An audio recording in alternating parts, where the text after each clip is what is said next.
स्वर्गीय हेमवती नंदन बहुगुणा जी के जयंती समारोह के अवसर पर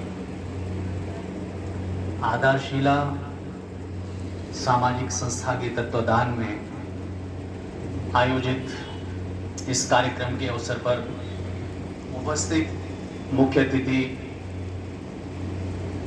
स्वतंत्रता संग्राम सेनानी श्री मुरली सिंह रावत जी और अन्य सभी उपस्थित विशिष्ट अतिथि, हमारे महाविद्यालय के सेवानिवृत्त प्रोफेसर डॉक्टर नंद किशोर ढोंडियाल जी अरुण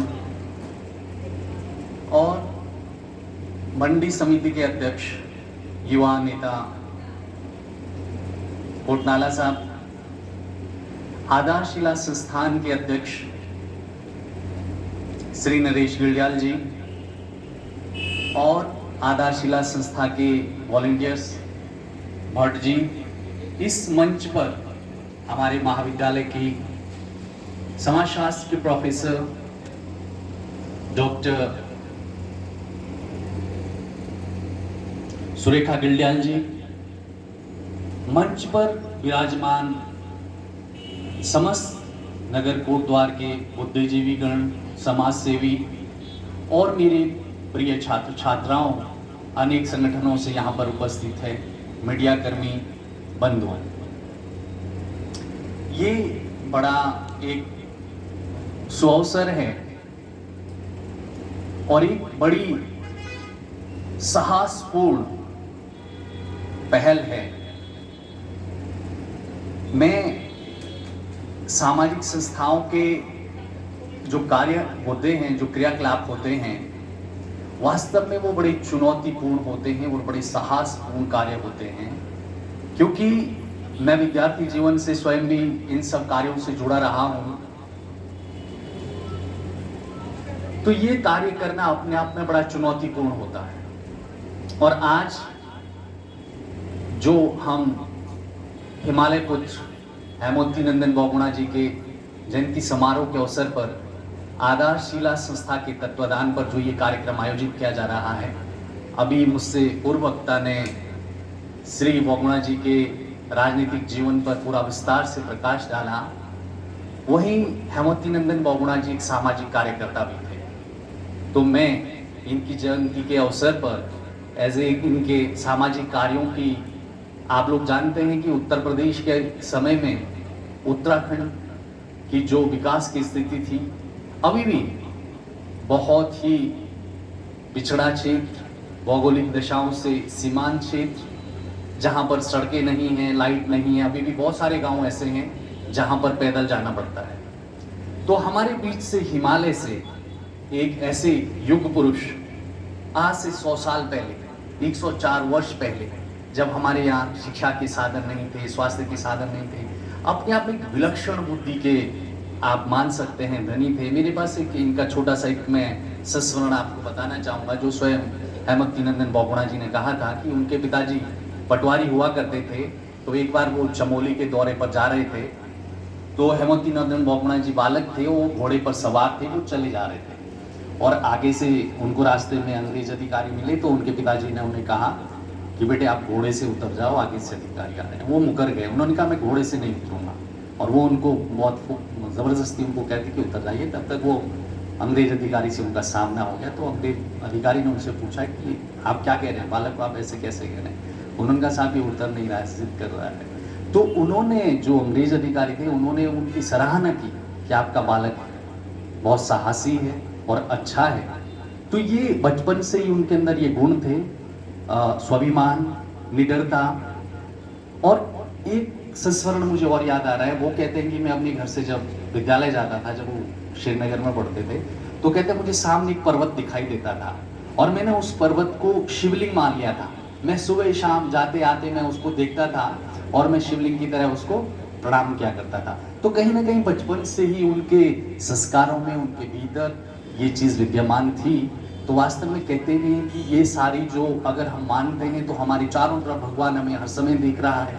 प्रकृति में, देवभूमि में भगवान विद्यमान है और उनकी इस तपस्या के कारण वो भारत की राजनीति में आपने देखा कि अंतिम समय में जब इंदिरा गांधी जी ने इमरजेंसी लगाई थी, वो उनसे असहमत हो करके 1977 में उन्होंने अपनी अलग पार्टी बना दी और उन्होंने विद्रोह किया। तो ये उनके साहस का ही परिणाम था।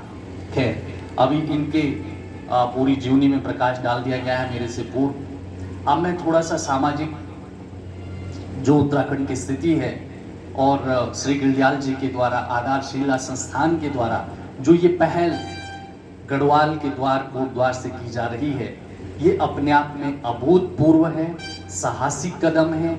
और मैं ये मानता हूँ कि आने वाले कुछ समय में ये हम लोग यहाँ पर काफ़ी मात्रा में उपस्थित हैं, क्योंकि सामाजिक सरोकारों से, सामाजिक कार्यों से लोगों को जोड़ना बड़ा कठिन कार्य होता है। आज मैं देख रहा हूँ फिर भी काफ़ी भारी मात्रा में यहाँ पर विद्यार्थी हैं, नगर के समाज सेवी हैं, बुद्धिजीवी लोग उपस्थित हैं और प्रशासन से हमारे सीओ साहब भी यहाँ पर उपस्थित है। जैसे कि गिलडियाल साहब ने निमंत्रण में छपवाया था कि जिलाधिकारी महोदय रहेंगे, सीडीओ साहब रहेंगे, एसडीएम साहब रहेंगे, तमाम प्रशासनिक लोग रहेंगे। उनकी भी व्यस्तता रही होगी, वो भी अपनी व्यस्तता के कारण इस कार्यक्रम में उपस्थित नहीं हो पाए होंगे। तो आज हमारे बीच में प्रशासन की ओर से सीओ साहब सैनी जी हैं, मैं सैनी जी साहब का भी हार्दिक अभिनंदन करता हूं आधारशिला संस्थान की ओर से। और मैं आधारशिला संस्थान से मेरे प्रिय मित्र नरेश गिलडियाल जी के कार्यों से प्रभावित होकर के मैं भी इस कार्यक्रम में आप लोगों के साथ कंधा से कंधा मिला करके काम करूंगा। और ये जो एक विचार मंच है, आज हम आपस में विचार विमर्श करेंगे और आने वाले समय के कोटद्वार की, गढ़वाल की क्या दिशा हो सकती है, क्या दशा हो सकती है। सारे क्षेत्र अभी अनछुए हैं, विकास की रेस में अभी हम बहुत पीछे हैं। अगर हम देखें तो जिस गति से हमारा देश अभी जनसंख्या की दृष्टि से विश्व में प्रथम स्थान पर पहुंच चुका है, उसी गति से हमें विकास की रेस में भी आगे बढ़ने की आवश्यकता है, जिससे हम इतनी बड़ी जनसंख्या के भरण पोषण के लिए, उनके अच्छे स्वास्थ्य के लिए, खुशहाल जीवन के लिए समस्त संसाधन उपलब्ध करा सकें। साथियों और प्रिय विद्यार्थियों, मैं जो शुरू में कहने जा रहा था कि सामाजिक संस्थाओं की जो गतिविधियां हैं वो अपने आप में साहसपूर्ण और चुनौतीपूर्ण कार्य क्यों है।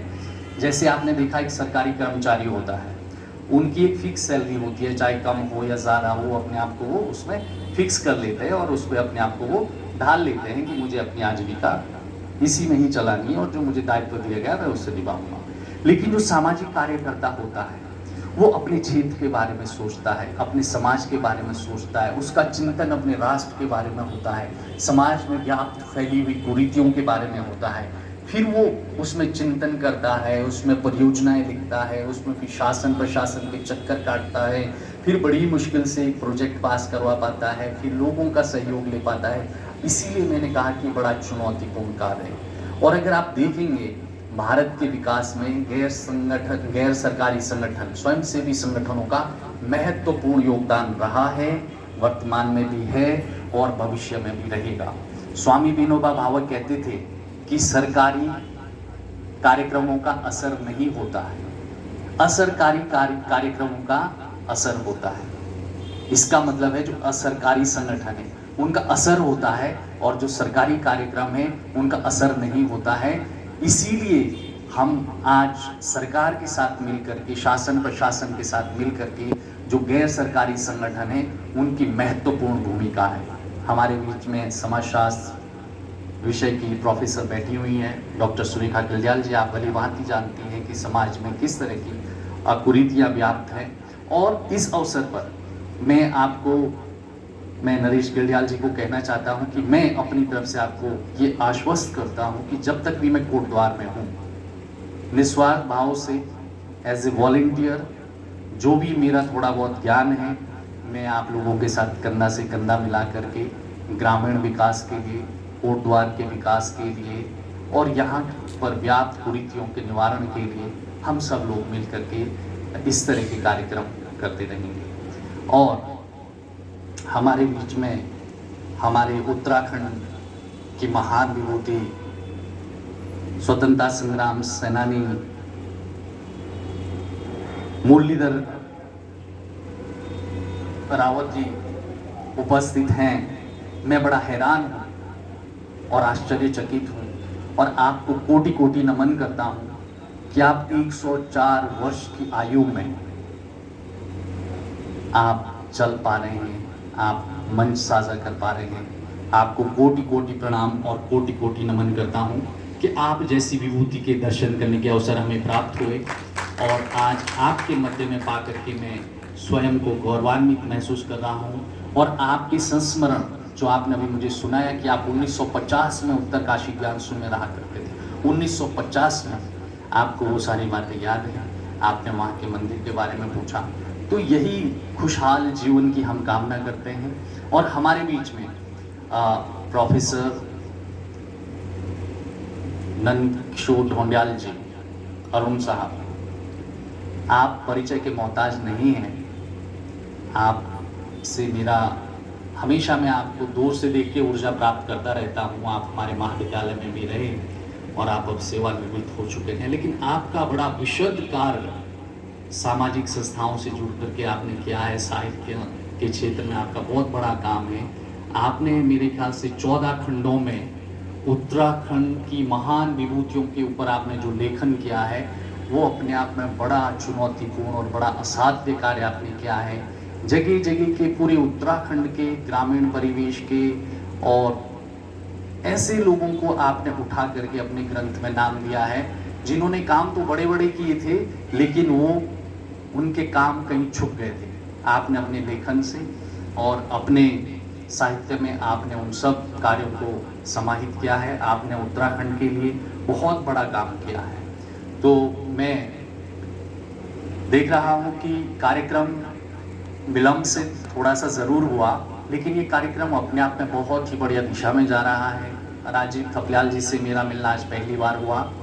आपकी जो मंच संचालन की कला है बहुत बेहतरीन है। आप बहुत बढ़िया समा बांधते हैं, लोगों को आप बहुत ही आप जो है बहुत गहरी बातें और मनोरंजन के साथ साथ आप उनको व्याख्यान कर सकते हैं। अब मैं थोड़ी सी बातें करके अपने व्याख्यान को समाप्त करना चाहूँगा। जो भी छात्र या जो भी वरिष्ठ नागरिक या जो भी युवा सामाजिक कार्यों से जुड़ना चाहता है तो सामाजिक कार्य करने के लिए कोई ना मैं समझता हूँ पैसे की ज़रूरत पड़ती है और ना ही आपको एक खास अवसर की ज़रूरत पड़ती है। हम ये सामाजिक कार्य कहीं से भी कभी भी किसी भी रूप में शुरू कर सकते हैं। हम छोटी छोटी मदद कर सकते हैं। तो आज हमने देखा कि आप एक तरफ से अगर सोचेंगे, अभी जो ज्वलंत मुद्दा हमारे सामने है पौड़ी जनपद में जो ये हमारा लगा ऑलेंसी डाउन वन प्रभाग है, राजा जी नेशनल पार्क है, ग्रामीण क्षेत्रों में आजकल वन्य जीव संघर्ष और मानव संघर्ष चरम सीमा पर है। ये ज्वलंत मुद्दा है, समसामयिक मुद्दा है। अब आप सोचिए, जिस परिवार के बच्चे को वो बाघ अपना निवाला बना देता है, जिस बुजुर्ग को वो बाघ अपना निवाला बना देता है, तो ये संघर्ष हमारा चल रहा है। इस संघर्ष को कैसे कम किया जा सकता है? और ग्रामीण परिवेश से लोग पलायन करने के लिए विवश हैं, ये बहुत बड़ी समस्या है। आपने देखा, हम लोगों को कहते हैं कि आप गांव छोड़ रहे हैं, आप पलायन कर रहे हैं। अगर मैं कोटद्वार में रह करके या दिल्ली में रह करके मैं गढ़वाल के या उत्तराखंड के किसी ग्रामीण गांव के लिए मैं यहाँ से भाषण दे रहा हूँ, मैं लोगों को कह रहा हूँ कि आपको पलायन नहीं करना चाहिए, तो ये बात बेईमानी होगी। क्योंकि जो व्यक्ति वहाँ रह रहा है, जो उन संघर्षों को झेल रहा है, जो उन मुसीबतों को झेल रहा है, जहाँ आज घर घर जल घर घर नल की बात है, लेकिन उसके बावजूद भी पर्वतीय क्षेत्रों में पीने के पानी की समस्या, पूरे भारत को उत्तराखंड हिमालय जल से सिंचित करता है, लेकिन दुर्भाग्य यही है कि हमारे उत्तराखंड में जहाँ से पानी का जो मूल स्रोत है वही प्यासा है, वही असिंचित है। तो ये तमाम समस्याएं जो मैं आपके सामने कह रहा हूँ। इसके अलावा मैंने पौड़ी जनपद का ग्रामीण क्षेत्र देखा, मैं वहाँ गया और अलग अलग चुनौतियाँ हैं। अगर हम उत्तराखंड की बात करते हैं तो हिमालय क्षेत्र में आप देखें, उत्तरकाशी का जो क्षेत्र है, मैं उदाहरण देना चाहूँगा, जिस क्षेत्र से मैं आता हूँ, लगभग वहाँ पर पलायन शून्य है। अब आप बोलेंगे ऐसा क्यों है? मैं यहाँ पर हूँ मैं एक दिन जब अपने गांव गया 2020 में, मेरे पिताजी का स्वर्गवास हुआ, तो ज़मीनें मेरे नाम ट्रांसफ़र होनी थी। जब मैं वहाँ पर गया तो मैंने देखा मेरे से एक 4-5 साल बड़ा लड़का मेरे पड़ोस में रहता है, वो कक्षा 12 पास भी नहीं है। जब मुझे पता चला, आप लोगों को सुन के हैरानी होगी कि उनकी वार्षिक आय 1,20,00,000 रुपए है। 1,20,00,000 रुपए वार्षिक आय, और उसमें कोई टैक्स नहीं पे करना है। तो आप बताइए लोग गांव क्यों छोड़ेंगे? तो इस स्थिति में पहुंचने के लिए कई पीढ़ियों से वहाँ लोग लगे हुए हैं, सेब के बगीचे तैयार किए हैं लोगों ने। और यही दिशा हमारे उत्तराखंड की मैं अगर बात करूं, जब से 22 वर्ष हो गए हमारा उत्तराखंड बना है, हम सुनते आ रहे हैं। कभी हम कह रहे हैं हम इसको ऊर्जा प्रदेश बनाएंगे, कभी हम कह रहे हैं हम जड़ी बूटी प्रदेश बनाएंगे, कभी हम कह रहे हैं इसको टूरिज्म हब बनाएंगे, कभी कह रहे हैं हम इको टूरिज्म करेंगे, कभी हम साहसिक पर्यटन की तरफ जा रहे हैं। वास्तविक रूप से मैं इस मंच से, देखिए मैं सरकार के विरोध में कोई बात नहीं कह रहा हूँ। मैं एज एक विद्यार्थी होने के नाते, एज एक शोधकर्ता होने के नाते, जो समस्याएं हैं उनका मैं विश्लेषण आप लोगों के सामने रख रहा हूँ। अगर हम गढ़वाल की बात करते हैं, हम लोगों का श्रीदेव सुमन विश्वविद्यालय बना, आज लगभग 10-12 वर्ष हो गए हैं। गढ़वाल के छात्रों को पीएचडी करने के लिए अवसर नहीं मिल रहे हैं। केंद्रीय विश्वविद्यालय हमारा श्रीनगर बना, उसके बाद वहाँ पर सीटें बहुत लिमिटेड हो गई और ऑल ओवर इंडिया से वहाँ पर बच्चे आने लगे। जो हमारे महाविद्यालय के गोल्ड मेडलिस्ट थे इसी गढ़वाल विश्वविद्यालय के, उन्हीं छात्रों को पीएचडी करने का अवसर यहाँ नहीं मिल पाया। आज भी हमारे गढ़वाल में 12-13 वर्षों से छात्र पीएचडी नहीं कर पा रहे हैं। या तो उनको मेरठ विश्वविद्यालय जाना, या दिल्ली विश्वविद्यालय जाना, या कुमाऊं विश्वविद्यालय जाना है। तो ये ऐसे मुद्दे हैं, इन पर आवाज़ कौन उठाएगा, इन पर कौन बात करेगा, कौन विमर्श करेगा? अगर हम ग्रामीण परिवेशों की बात करें, मैं खुद टिहरी गढ़वाल के एक ऐसे दुर्गम क्षेत्र के महाविद्यालय में काम करके आया हूँ, जहाँ पर हम लोगों ने कंधों के ऊपर पानी भर भर के लाया, और वहाँ पर भी जहाँ से पानी भर के लाना है वहाँ पर भी 20 लोग लाइन में लगे हुए हैं, उसके बाद नंबर आ रहा है। तो ऐसी विकट स्थितियाँ हैं, और अभी भी ऐसे गांव हैं। मैं कल ही देख रहा था, मैं उत्तर का टिहरी के पिनसवाड़ गांव है, आप लोगों ने सुना होगा। उत्तराखंड का दुर्गम क्षेत्र गंगी आपने सुना होगा। मैं उस गांव में पैदल गया हूँ और मैंने वहाँ का स्थिति देखा है। मैं हैरान हुआ कि वहाँ पर लोग अभी भी, उत्तरकाशी के सिला पिलंग है, टिहरी का पिनसवाड़ है, गंगी क्षेत्र है, ऐसे दुर्गम क्षेत्र है। अब हम माणा नीति की बात करते हैं, वो तो बद्रीनाथ के पास है, एकदम लाइट में आ रहे हैं, तो वहाँ पर हम विकास की बातें कर रहे हैं। तो ऐसे दुर्गम क्षेत्र जहाँ पर लोगों ने भी सड़क नहीं देखी है, लोग गाड़ी में नहीं बैठे, लोगों ने डॉक्टर नहीं देखा है, अभी भी हमारे उत्तराखंड में ऐसी स्थिति है। तो काम करने के बहुत सारे अवसर हैं, और मैं सरकार से निवेदन करना चाहता हूँ, और यहाँ पर मंडी समिति के अध्यक्ष भी बैठे हुए हैं, कि तमाम सारे जन सरोकार हैं, सामाजिक मुद्दे हैं। आपने देखा कानून है, SC/ST एक्ट है, महिला कानून है, इन कानूनों का जिनको फ़ायदा उठाना चाहिए वो फ़ायदा नहीं उठा पा रहे हैं, लेकिन उसके बावजूद इनका भी दुरुपयोग हो रहा है। तो ये सब तमाम समस्याएं, आपदा प्रबंधन की हम बात करते हैं, पर्यावरण संरक्षण की हम बात करते हैं, बागवानी की हम बात करते हैं, कृषि की हम बात करते हैं। उत्तराखंड में जितने सामाजिक कार्यकर्ता थे, मैं विद्यार्थी जीवन से लगभग सब लोगों के यहाँ जा जाके मैं मिला हूँ। मैं आपसे अल्मोड़ा से शुरू करता हूँ। BD पांडे, आज स्वतंत्रता संग्राम सेनानियों की बात हो रही है, हिमालय के विकास की बात हो रही है, हेमंती नंदन बहुगुणा की जयंती के अवसर पर ये बात हो रही है। तो मैं BD पांडे जी का आप लोगों ने नाम सुना होगा, भैरवदत्त पांडे जी, जो स्वतंत्रता संग्राम सेनानी थे। तो उनके पुत्र हैं ललित पांडे जी। मृणाल पांडे जी आप लोग बहुत पहले दूरदर्शन में देखा करते थे, तो उनसे मैं सुनता रहता था। वो सेवा निधि अल्मोड़ा करके एक संस्थान चलाते थे, विद्यालयों में लेक्चर देने के लिए 2000-3000 उस समय दिया करते थे। तो मैं उनके पास चला गया, उत्तरकाशी से सीरा में अल्मोड़ा चला गया। मैंने कहा सर आप बहुत अच्छा काम कर रहे हैं, आप बहुत बढ़िया काम कर रहे हैं। तो उनका काम मैंने देखा, उन्होंने विद्यालय स्तर पर पाठ्यक्रम में शामिल करने के लिए बहुत जोर दिया कि पर्यावरण शिक्षा को शामिल किया जाए। उसके बाद कोसी कटारमल जो पर्यावरण संस्थान है सरकार का, उसने भी उत्तराखंड में काफ़ी काम किया। बैरिस्टर मुकुंदी लाल जी के बारे में मैंने काफ़ी पढ़ा, जिनकी यहाँ मूर्ति लगी हुई है, जहाँ पर ये सभागार है। जब मैं विद्यार्थी था तो मैंने बैरिस्टर मुकुंदी लाल जी के बारे में बहुत कुछ पढ़ा था, और उनकी जो बेगार प्रथा के लिए जो उन्होंने आंदोलन किया था, उसके बाद उनको टिहरी रियासत में जो है जज के पद पर नियुक्त किया गया। तो ऐसे तमाम स्वतंत्रता संग्राम सेनानी, और कोटद्वार के एक मान सिंह रावत जी हुए हैं, जो विनोबा भावे के साथ मिलकर के उन्होंने काम किया। मैं कभी उनसे मिल तो नहीं पाया, लेकिन उनके बारे में भी मैंने काफ़ी कुछ पढ़ा है। तो इस तरह की जो तमाम समस्याएं हैं उत्तराखंड में, राधा बहन है, जो सरला बहन के साथ जिन्होंने काम किया था, जो गांधी जी के साथ रही हैं, वो अल्मोड़ा में कहीं पर रहती हैं, उनसे भी मैं मिला। और उत्तराखंड के तमाम जितने सामाजिक कार्यकर्ता हैं, उन लोगों के आश्रमों में जा करके, उनके संस्थानों में जा करके सुंदरलाल बहुगुणा जी के बारे में जब मैंने गहराई से पढ़ा, गहराई से समझा, तो उनके प्रति मेरा आदर बहुत ज़्यादा बढ़ गया। जब बूढ़ा केदार में उन्होंने दलित जाति के लोगों को मंदिर में प्रवेश करवाने के लिए बिमला बहन के साथ लोगों को मंदिर में ले गए, लोगों ने जूते और पत्थर उनके सर पर मारे, वो लहूलुहान हो गए थे। उसके बाद वही उन्होंने सिलग्यारा में एक विद्यालय की स्थापना करी। हालांकि लोग दूर से अपमान भी करते हैं, विरोध में भी बातें करते हैं, लेकिन उस दौर में कुछ लोग मुझे कहा करते थे कि सुंदरलाल बहुगुणा जी ने तो एक पहले एक पुस्तक लिखी थी, हिमालय वासियों तुम राम लक्ष्मण हो, आर्य और कुलाड़े तुम्हारे धनुष बाण है, उठाओ इन जंगलों को काटो और अपनी आजीविका को सुधारिए। तो लेकिन वास्तव में हम सब लोग जो हमारे सामने संसाधन होते हैं उसके लिए हम काम करते हैं, लेकिन सुंदरलाल बहुगुणा जी का ये कहना था उसके बाद कि वाल्मीकि जी भी पहले डाकू थे, लेकिन उसके बाद उन्होंने रामायण लिखी।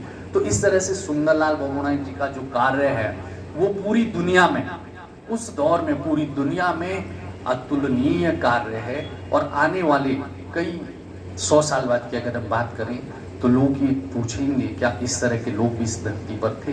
और एक गौरा देवी हमारे उत्तराखंड में हुई है, जिन्होंने यूरोप और अमेरिका के लोगों, पूरी दुनिया भर के लोगों को सोचने के लिए विवश किया कि क्या पेड़ों से चिपक करके अपनी जान देने के लिए लोग तैयार हो गए। लेकिन इन सब कार्यक्रमों के पीछे, मैं चंडी प्रसाद भट्ट जी से भी मेरी मुलाकात हुई है, ये सब लोग मिल करके, और ऐसे कई गुमनाम लोग हैं जिनका कहीं कोई नाम नहीं ले पा रहा है, जिनका कोई रिकॉर्ड नहीं है, उन सब लोगों ने मिल करके उत्तराखंड की देवभूमि से ये महान कार्य शुरू किया।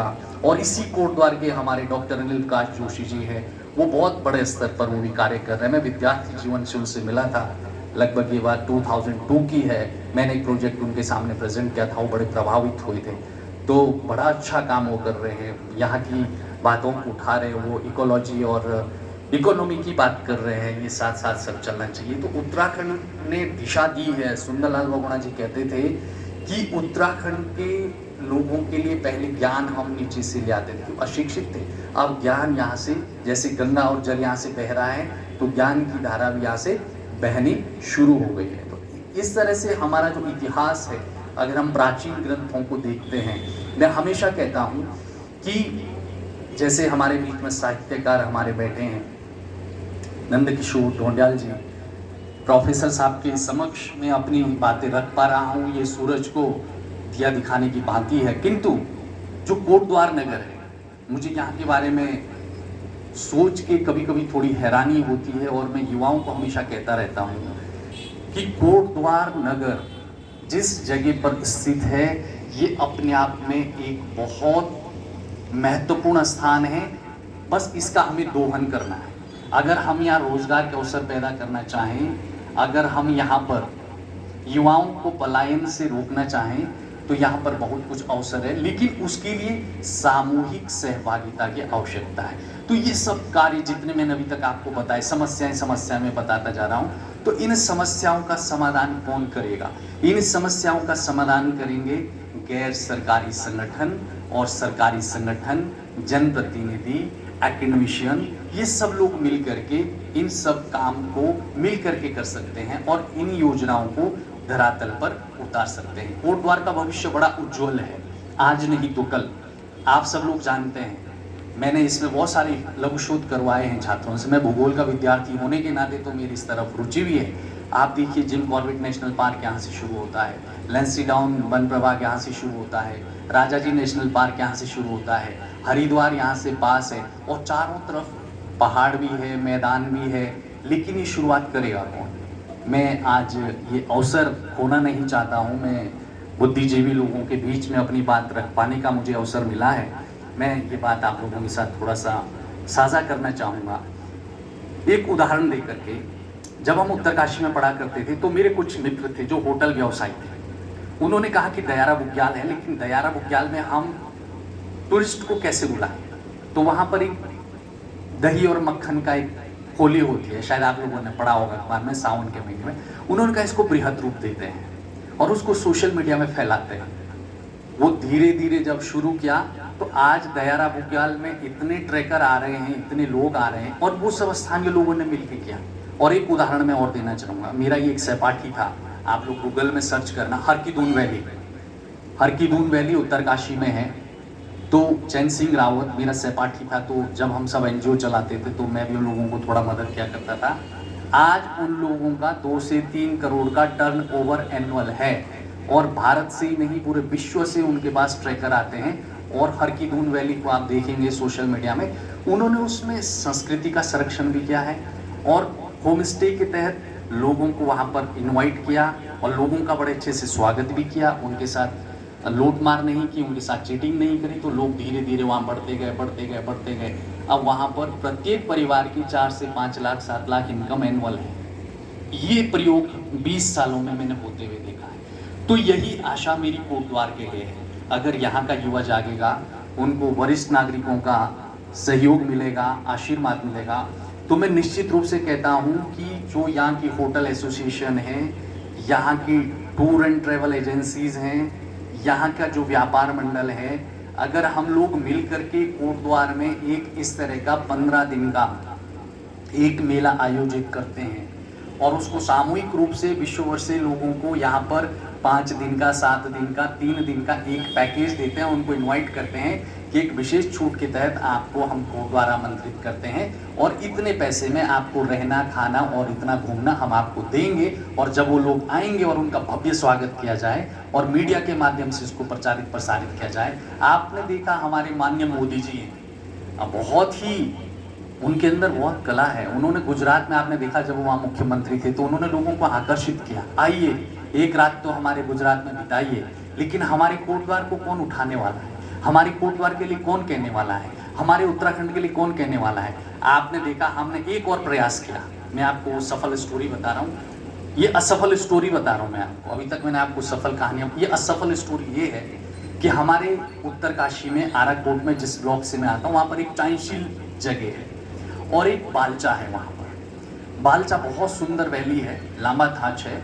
जब ब्रिटिशर्स मसूरी में और नैनीताल में आया करते थे तो उसी दौर में उन्होंने बालचा में भी बंगले बनाए थे। और वो क्या कहते हैं, उस समय क्या हुआ करता था, वो टेलीफोन के लिए उनके पास जो वो सब व्यवस्था होती थी उस समय सर, अंग्रेजों के टाइम में क्या होता था सर, वो जो दूरभाष का उनके समय में जो है टेलीग्राम वगैरह सब ये व्यवस्था, और पैदल मार्ग उन्होंने वहाँ तक बनाया। अब क्या हुआ, जी, तो उन्होंने जो बंगले बनाए, मैं भैंसों के साथ, गाँव में हमारे वो बुग्याल है, तो जब गर्मियों की छुट्टियों में मैं भी अपनी नानी के साथ, दादी के साथ, भैंसों के साथ जब हम जाते थे तो वहीं रुकते थे हम लोग हफ्ता भर। मैंने जब वहाँ पर वो भवन देखा, मैं हैरान हुआ, और उसमें लिखा हुआ था 1857 1882 में निर्मित। मैंने कहा अच्छा, मतलब इतने साल पहले। और उन्होंने एक लगाया था समुद्र तल से ऊंचाई, आप ये लगाइए, उन्होंने जो लिखा था उसको वहाँ पर लगभग 100 साल से ज़्यादा हो गए थे, लेकिन जो उन्होंने उसमें लिखा हुआ था समुद्र तल से ऊंचाई, वो ऐसे लग रहा था कि आज ही लिखा हुआ है। तो यूरोपियन और अमेरिकन आगे क्यों बढ़ रहे हैं और हम पीछे क्यों हो रहे हैं, इसका भी एक बहुत बड़ा कारण है। देखिए हमारे यहाँ पेपर लीक हो रहे हैं, भ्रष्टाचार हो रहे हैं, कानून है, कानून अपना काम कर रहा है, सरकार भी अपना काम कर रही है। देखिए यहाँ पर 2 चीज़ें हैं, सरकार का काम है कल्याणकारी योजनाएं बनाना, और जनता का काम है उसको धरातल पर इम्प्लीमेंट करना, सहयोग देना। लेकिन हमारे यहाँ अभी तक ये चेतना आई नहीं है। अब आप देखिए, अगर हमारे यहाँ कोई काम होता है तो वो ऐसा होता है कि चलो ऐसा कर दो कि 2 दिन चले, दिखाई दे, उसके बाद वो टूट जाएगा। कहाँ चलेगा, हमारे ऑडिटोरियम कितने साल पहले बना है और आपको लगता है ये 100-200 साल चलेगा। तो इस तरह की जब तक हमारे यहाँ भावनाएं नहीं आएंगी तब तक हम विकास नहीं कर सकते।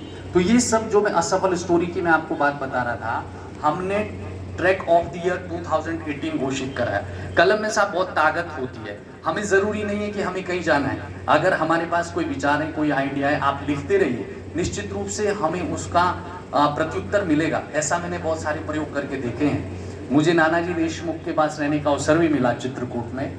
मैं करीब वहाँ पर उनके यहाँ 1 महीना रहा और मैं बड़ा हैरान हुआ। जब मैं विद्यार्थी था मैंने उनको पत्र लिखा और उन्होंने मेरे पत्र का जवाब दिया।